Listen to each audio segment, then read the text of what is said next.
You're listening to Big World Network.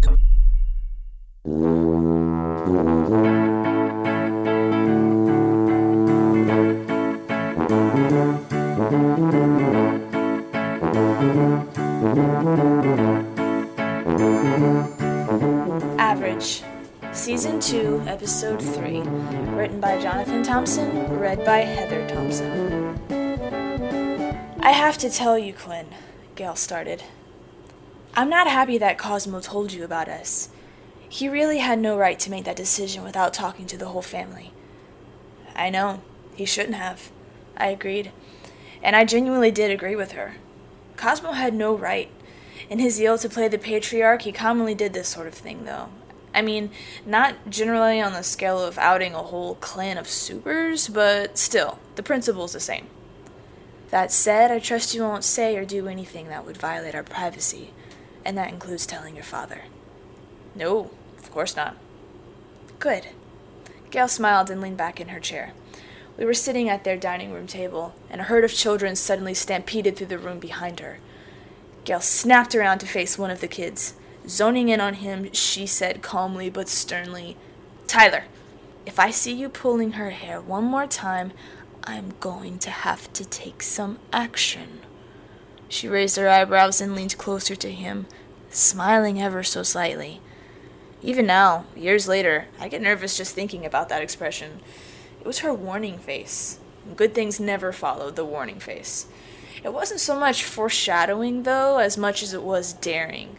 Like she was saying, try it and see what happens. She turned back to me, patiently waiting for me to recollect myself. I must have looked so ridiculous sitting there with my notebook, trying to conduct myself like this was an official interview. After a moment, Gail got impatient. "What do you want to know?" I fumbled. "What's your, power?" She sighed. "I really don't like that term, Quinn. We don't have powers. We aren't superheroes. We're just regular people. The things we can do are just strengths." "Okay, but I have excellent vision," Gail said. "How excellent?" I asked. "The 20/20 scale can't define what my eyes can do," she said without a hint of bragging. "It's more than just very sharp vision, though. My field of vision is larger, too, so my peripheral vision isn't blurry." "How wide is it?" "I can see everything in front of and next to me. A full 180 degrees. "Wow," I said, hurriedly taking notes. "Anything else?" My brain can process imagery different than most people's, too. So little glimpses that I catch as my head turns or reflections in glass and things like that get pieced together. Immeasurable times when Gail seemed to be omnipresent and omnipotent all came back to me. She saw everything. "Wait," I said. "Is that why you named your daycare Loving Supervision?" She smiled. "Yes."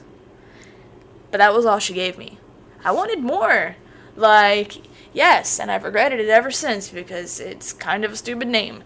Or, yes, but only because Cosmo made me. Something. I wanted more details, more depth. But Gail wasn't volunteering anything. "So, how did you discover your ability?" I asked. Gail smiled graciously at my mistake and thought for a second before answering. "I was the oldest of 6, and both my parents worked full-time, so by 13 I was pretty much responsible for running the house. I started noticing it for the first time then."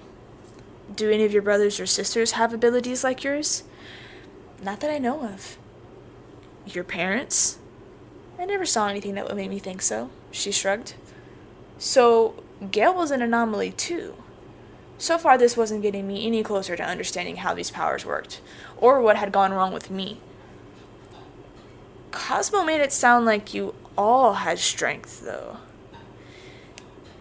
"Maybe strength isn't the best word. Things just work differently for us. It's not always a good thing." "What do you mean?" "Well," she threaded her fingers together in the first display of anxiety I had ever seen from Gail. "Vinny and the boys can all work their abilities, but Grace..." "What can Grace do?" She inhaled deeply. For each of us, one of our senses is enhanced. I have my sight, Vinny has his hearing, Jimmy's sense of smell is amazing. Mike has a unique sense of taste, but for Grace, it's her sense of touch. The problem is we can all tune out our heightened sense. We can control it and live with it. Grace can't shut hers off. She feels everything, all the time. Gail paused and looked at me poignantly, letting what she said sink in. Do you understand what that means, Quinn? Every fiber of her clothing scrapes her all day. The wind blowing through her hair feels like sandpaper. She feels the vibrations of people walking past her like an earthquake. Your skin learns to ignore certain things, not Grace's. She doesn't get used to things. Is that why she plays the piano? The keys? I asked. Yes, Gail nodded. We've always had one in the house since Cosmo used to play. Grace loved the sound ever since she was little. It was the one thing that didn't drive her crazy. She said she could feel the vibrations like the music was playing in her, like she was part of it. Eventually, she discovered how smooth the keys were, and she's been addicted ever since. Do you think I could talk to her about this? Eventually, Gail agreed, but give her time to warm up to the idea. Cosmo gave us all a primer, and she was furious with him. So talk to Vinny, James, and Mike first. They love what they can do. For them, I guess it is a power, but for my Gracie, though, it's a disease. I walked across the street slowly, processing everything Gail had told me. It was a totally new thought that these gifts could go wrong for some people. I thought about how frustrating it would be to be Grace. As upset as I was at not having a power, at least I could live a somewhat normal life. Grace was debilitated by the same thing that made the rest of her family so awesome, whatever that thing was. My dad was on the other side of the door waiting for me. That is so cool! I told you Gail would have an awesome power. Yeah, I said, taking my shoes off. What's the problem? Why are you so bummed? I started to answer, but I was cut off by the phone. Dad beat me to it. For you, Quinn! Suspiciously, I reached for the phone. I didn't get phone calls, so this was a strange new experience. Hello? Grace's voice was slow but barely controlled. It sounded like she was shaking. I know my mom told you about me. I don't care if you know. But if you tell anyone else or treat me any differently, Quinn, I swear I'll make your life miserable. And she hung up. I gingerly put the phone back on the hook. And I don't think that in the history of mankind anyone has had a bigger, goofier smile after having had their life threatened.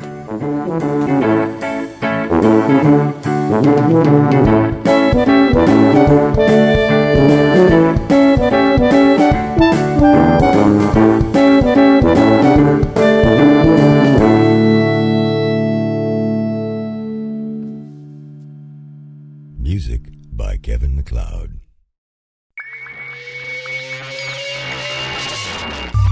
You're listening to Big World Network.